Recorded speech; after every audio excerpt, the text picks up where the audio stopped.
শেষ মুহূর্তে সাকিবের বোলিং, হাসান মাহমুদ ও শরীফুল যেন বাঘের বাচ্চা। আউট হয়ে আফসোসে হতবাক বাবর আজম। প্রথম দিনেই অবিশ্বাস্য বাংলাদেশ। দর্শক, পাকিস্তানের ঘরের মাটিতে পাকিস্তানের বিপক্ষে প্রথম টেস্টে আজ খেলতে নামে বাংলাদেশ। পাকিস্তানের রাওয়ালপিন্ডি ক্রিকেট স্টেডিয়ামে এই ম্যাচটি শুরু হয় অনেক দেরিতে। রাতে বৃষ্টি হওয়ার কারণে আউটফিল্ডে পানি জমেছিল, আর সেই পানি সরাতে সরাতে কয়েক ঘন্টা লেগে যায়। ম্যাচটি শুরু হয় বাংলাদেশ সময় অনুযায়ী দুপুর 3টায়। এরপরে ম্যাচটি খেলা হয়েছে 41 ওভারের, আর এই 41 ওভারে দারুণ বোলিং নৈপুণ্য দেখিয়েছে বাংলাদেশের টাইগাররা, যেখানে পেস বোলিং অ্যাটাকেই সারাক্ষণ ছিল।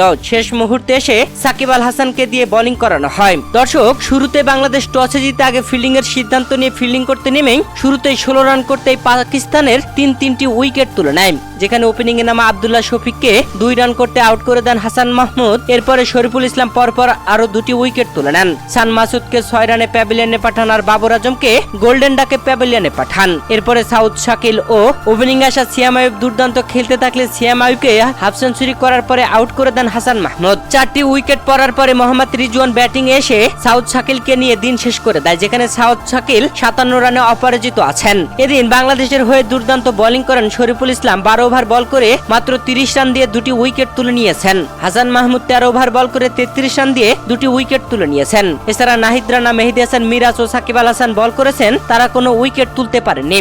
দিন শেষে পাকিস্তানের সংগ্রহ 158 রান 4 উইকেট হারিয়ে।